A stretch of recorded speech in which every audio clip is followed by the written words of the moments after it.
ప్రపంచంలో ఎక్కడున్నా మీ గోత్రనామాలతో వేదమందిర్ నిర్వహించే ఆన్లైన్ పూజలు హోమాల ద్వారా దైవ అనుగ్రహాన్ని పొందండి. నమస్కారం, మీరు చూస్తుంది ఐ డ్రీమ్. నేను మీ కీర్తి. నాతో పాటు జయప్రద అమ్మగారు ఉన్నారు. నమస్తే అమ్మ. శ్రీమాత్రే నమః. శ్రీమాత్రే నమః. అమ్మ, ఈ రోజుల్లో చాలా ఈజీగా పెళ్ళిళ్ళు ఏమంటారు, నాకు ఆ పదం వస్తుంది కానీ అంటే ఇష్టం లేదు, ఈజీగా విడిపోతున్నారమ్మా. మొన్న ఒక సందర్భం చూసుకుంటేనైతే పెళ్ళికి భరాత్ రూపంలో పెళ్లి కూతురు ఆడుకుంటా వస్తే నాకు వద్దు అన్నాడంట పెళ్లి కొడుకు. పెళ్లి కూతురు ఆట నాకు ఇష్టం లేదు అన్నాడంట. ఈ అటు నుంచి అటే తిరుగు ముఖం పట్టిద్దంట భరాత్. అంటే నువ్వే ఇప్పుడు నా కూతుర్ని రిస్ట్రిక్ట్ చేస్తే రేపు పొద్దున ఇంకెంత రిస్ట్రిక్ట్ చేస్తావా, వద్దులే ఇక్కడ ఆపేద్దాం అని తండ్రి వెనక్కి తీసుకెళ్ళిపోయాడంట. అంటే అంత ఈజీగా అయిపోతున్నాయి. ఒకవేళ ముహూర్తం బలం కానీ లేకపోతే వాళ్ళిద్దరు కంపాటిబిలిటీ కానీ చక్కగా ఉండుంటే అలా అయి ఉండేది కాదేమో అని అనుకోవచ్చా?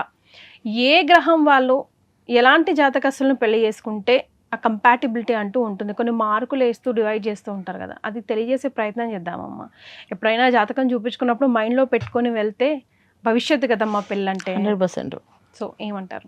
తప్పకుండా. అయితే ఏంటంటే ఇక్కడ మనం చాలా వరకు ఏంటంటే కంపాటిబిలిటీస్ అనేది వాళ్ళు మారిపోయినా మారిపోవడం అంటే ఏంటంటే ఒకప్పుడు జాతకానికి ఇచ్చే ప్రాధాన్యత ఇప్పుడు ఇవ్వట్లేదు. ఇదేంటంటే సరే వాళ్ళిద్దరు అండర్స్టాండింగ్ ఈ మధ్య ఎక్కువ ఇస్తున్నారేమో అని అనుకుంటున్నారు. పాపం వాళ్ళు ఇస్తున్నారు అనుకుంటూ జ్యోతిషులు నోరు ముయించేస్తున్నారు. అంటే ఇప్పుడు మా అమ్మమ్మ నాయనమ్మ వాళ్ళని కదిలిచ్చామనుకోండి, మా రోజుల్లో ఎవడు చూసాడా మా జాతకాలు, ఇప్పుడు మీరు జాతకాలు అంటున్నారు, కొత్తగా మొదలు పెట్టారు, ఈ శాంతి పూజలు అంటున్నారు, ఆ శాంతి పూజలు అంటున్నారు. అంటే ఇప్పుడే అవేర్నెస్ వస్తుందేమో అనుకుంటున్నాం. కాదమ్మా, అవేర్నెస్ పెరిగిందన్న. అయితే ఏంటంటే అవేర్నెస్ కాస్త అది ఏమైపోయిందంటే లాట్ ఆఫ్ చాయిసెస్ అయిపోయాయి. అంటే ఇప్పుడు ఏంటి, నేను ఒకవేళ బాగాలేదని చెప్పాను, వేరే జ్యోతిష్యుని చూపించారు, మాకు ఈ అమ్మాయి నచ్చిందండి, వీళ్ళ వాళ్ళు ఇలా చెప్పారండి అంటే అప్పుడు ఆయన ప్రాధాన్యత ఏంటంటే అది సరే, అది మీకు నచ్చింది కదా, అర్థమైపోయింది అక్కడ విషయం. సో ఈ సంబంధం వీళ్ళకి కావాలి. ఇప్పుడు ఆవిడ వద్దంది, ఇప్పుడు నేను కూడా వద్దని చెప్తే మళ్ళీ ఇంకో వదిలికి వెళ్తుంది తప్ప వీళ్ళు ఈ అమ్మాయిని మాత్రం వదులుకోరు. అప్పుడు ఏం చేస్తారంటే పరిహారాలు వెతికి పరిహారాలు చేస్తారు. ఈ పరిహారాలు చేస్తే ఖచ్చితంగా కలిసే ఉంటారు. ఇది నేను 100% చెప్తాను. ఒక జాతకంలో బాగాలేదు, పరిహారం చేయించండి, చేసాక చేసుకోండి, పెళ్ళండి, చేసుకోవచ్చు. ఈ పరిహారాలు చేసే దగ్గర కాంప్రమైజ్ అయిపోతారు. ఏమవుతుందంటే ఒక ప్లేస్ చెప్తే ఆ ప్లేస్ కాకుండా వాళ్ళు కన్వెంట్ ఉన్న ప్లేస్ లో చేయిస్తారు. ఏమంటే ఆయన పంతులు గారు, ఈయన పంతులు గారి, ఆయనకి మంత్రం వచ్చు, ఈయనకి మంత్రం వచ్చు అని. కానీ డెప్త్ ఏంటి, ఎవరి దానిలో సిద్ధహస్తులు అనేది కొంతమందికి వచ్చు.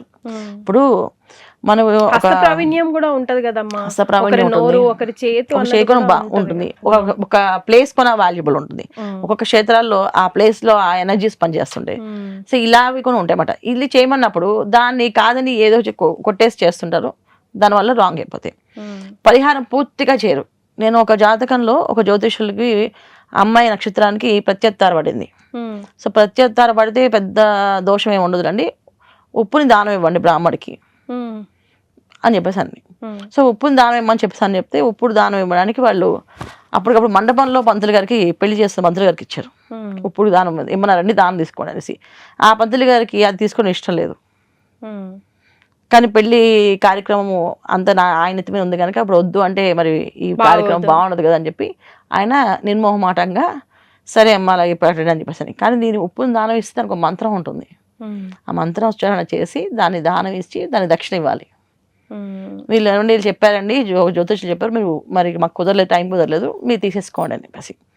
దాని త్రూగా తర్వాత చిన్న చిన్న మనస్పర్ధలు గొడవలు వచ్చాయి. వాళ్ళు ఫోన్లు చేసి అడిగితే చెప్పా, మీరు చేసిన విధానాలు ఏవైతే ఉన్నాయో అవి ఒకసారి నాకు చెప్పండి వివరంగా అండి. అప్పుడు ఆవిడ చెప్పినప్పుడు అర్థమైంది నాకు. ఎందుకంటే పెళ్లి మండపంలో దానం ఇవ్వకూడదు. పెళ్లి చేసినప్పుడు ఆ మండపంలో ఉండేది అంటే దేవత అందరూ ఆహ్వానిస్తాం. ఇప్పుడు మనకి కంటికి కనిపించిన వాళ్ళు మా చుట్టాలు, బంధువులు. కంటికి కనిపించిన కొన్ని శక్తులు ఉంటాయి.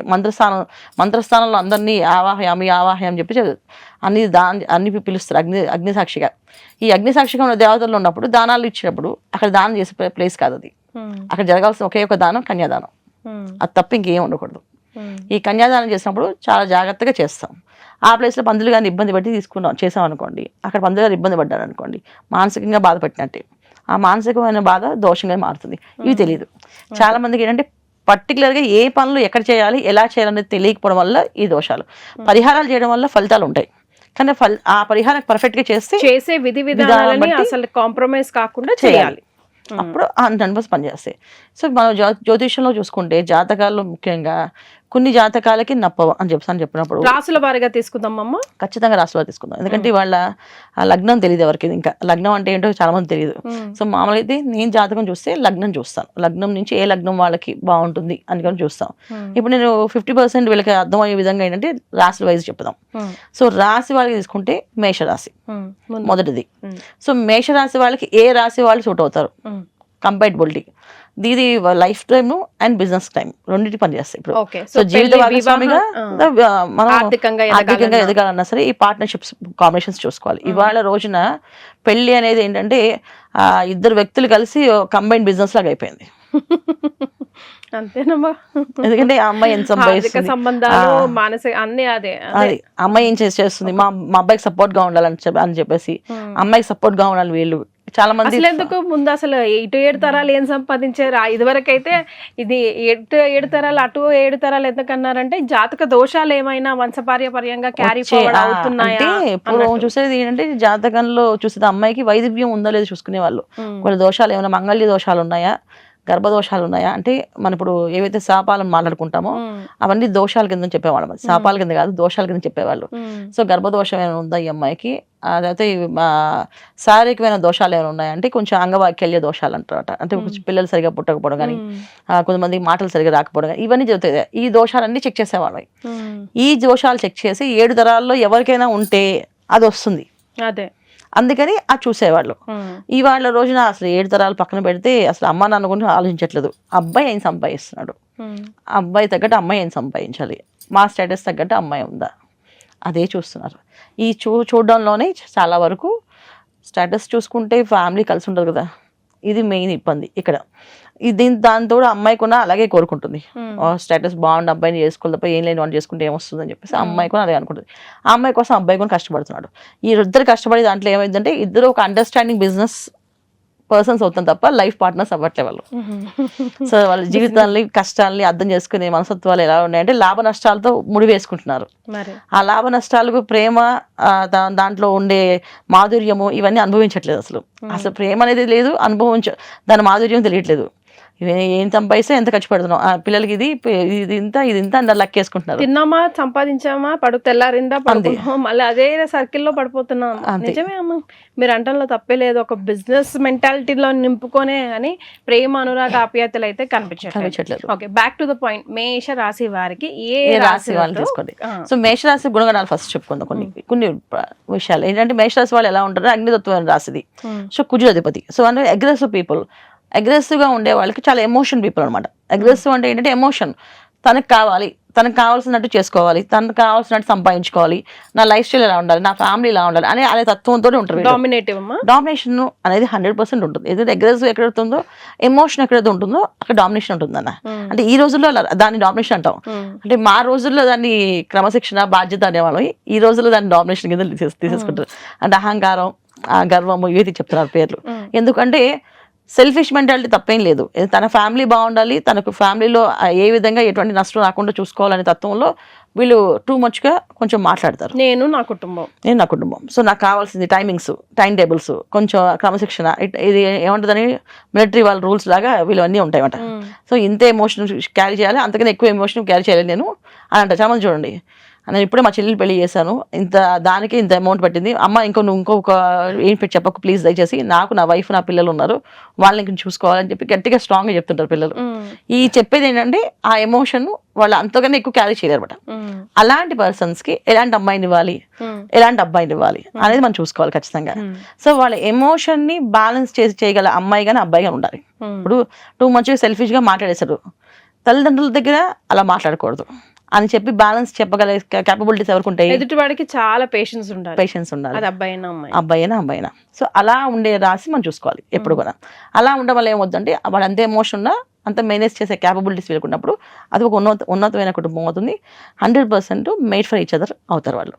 సో ఈ మేషరాశి వాళ్ళు మేడ్ ఫర్ ఈచ్ అదర్ ఎవరంటే సింహరాశి. ఓకే, సింహరాశి వాళ్ళు చేసుకోవచ్చు. సింహరాశి వాళ్ళు వెల్ బ్యాలెన్స్డ్, ఎమోషన్ ని క్యారీ చేయగలుగుతారు, బ్యాలెన్స్ చేయగలుగుతారు కూడా.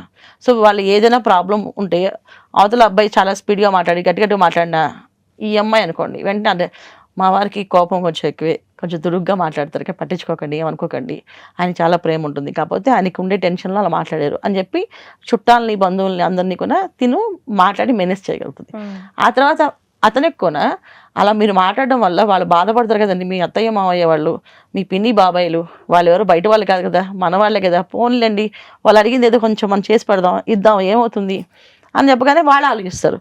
కరెక్టే కదా, ఎవరి కోసం కాదు సంపాదిస్తుంది, నా ఫ్యామిలీ కోసమే కదా, నా ఫ్యామిలీలో నేను గట్టిగా మాట్లాడి అరిచాను, అనవసరంగా చెడ్డవాడిని అవుతాను, ఈమె చెప్పింది కరెక్టే కదా అని చెప్పి వెంటనే తిని ఆలోచనలోకి వెళ్ళిపోతారు. సో మేషరాశి సింహరాశి ఎన్ని పాయింట్స్ ఇస్తారమ్మా out of 100? 100 points. 100 points. Okay, కొంచెం తక్కువ కంపాటబిలిటీ తీసుకోవాలి. తీసుకుంటే ఏ రాశి వాళ్ళు కంపేర్ చేయొచ్చు మనం మళ్ళీ మేషరాశి వాళ్ళకి మళ్ళీ ఇంకా తీసుకుంటే కొంచెం తక్కువ కంపాటబిలిటీ అంటే కన్యారాశి.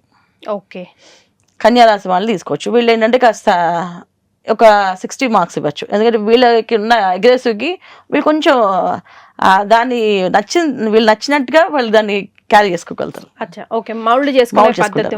అదేంటంటే వాళ్ళు నచ్చినట్టు వాళ్ళు మాట్లాడేసుకుంటారు. ఇక్కడ ఏమవుతాయి, లాభ నష్టాలు మళ్ళీ స్టార్ట్ అవుతాయి.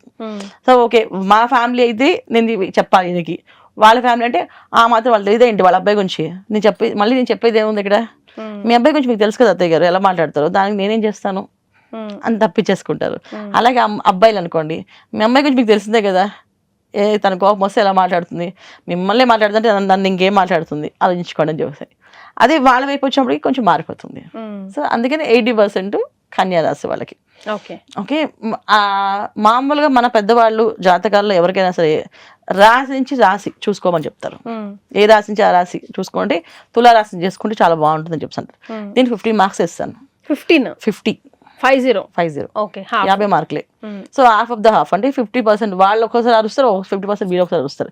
చూడండి, ఎప్పుడు కొట్టుకుంటూ తిట్టుకుంటూ తర్వాత మళ్ళీ కలిసిపోతుంటారు, అదే వీళ్ళు. ఓకే, సో ఈ రకంగా చూస్తే మేషరాశి వారు ఫస్ట్ ప్రిఫరెన్స్ సింహరాశి వారికి, సెకండ్ ప్రిఫరెన్స్ కన్యా రాశి, థర్డ్ ప్రిఫరెన్స్ అమ్మా మనకి తులారాశి వారు. ఓకే, సో మాక్సిమం ఇందులో సెట్ అవుతే బాగుంటుంది. అంటే ఏం ఒడిదుడుకులు ప్రతి సంసారంలో ఉండేదే, కానీ మళ్ళీ మ్యాచ్అప్ అయిపోయే అవకాశాలు. అంటే ఇప్పుడు మన సబ్జెక్ట్ ఏంటి, మన టాపిక్ ఏంటంటే ఇప్పుడు కంపాటబిలిటీ చూసుకుంటే 100% మ్యాచ్ అయిన వాళ్ళని మేడ్ ఫర్ ఈచ్ అదర్ అనే రాశులు చూసుకుంటున్నాం కదా, అందువల్ల నేను మీకు చెప్పాను. సో మనకు మామూలుగా చూసుకుని 30 మార్క్స్ 20 మార్క్స్ వేసుకుంటే ఇంకా 12 రాశులు చేసుకుని వెళ్ళొచ్చు మరి ఒక్కొక్క రాశికి. ది బెస్ట్ మనం బెస్ట్ 3 ఇద్దామమ్మా, ప్రతి రాశికి కూడా. చేసుకోకపోవడం ఒకటి ఇస్తాను నేను, అసలు చేసుకోకూడదు, ఇది కూడా చెప్పాలి, అసలు చేసుకోవద్దు, ఎందుకంటే వీళ్ళకి అసలు మ్యాచ్ అవ్వదు. మేష రాశి వారు అస్సలు చేసుకోకూడని రాశి వారు ఎవరు?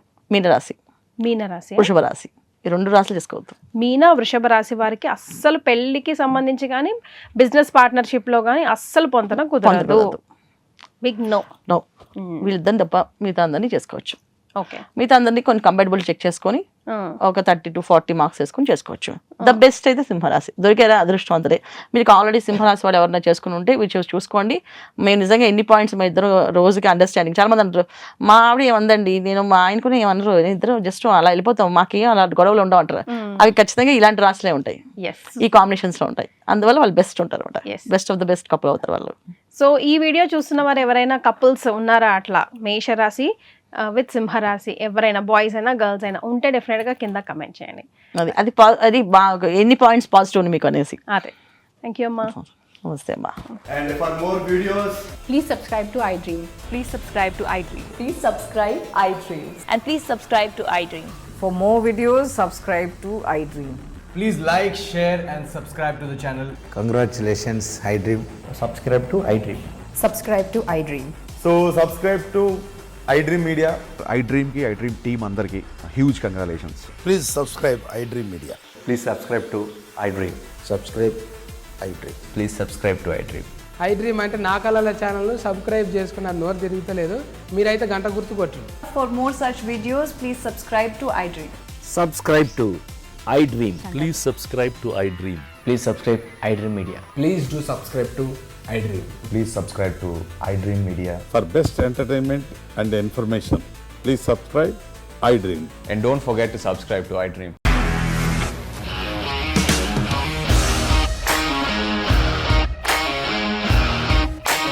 ఇండస్ట్రీలో కమిట్మెంట్ ఇష్యూస్ వస్తే నీకు కూడా వచ్చినట్టు. మార్నింగ్ తీసుకెళ్ళాడంటే కొట్టి పడేస్తాడు.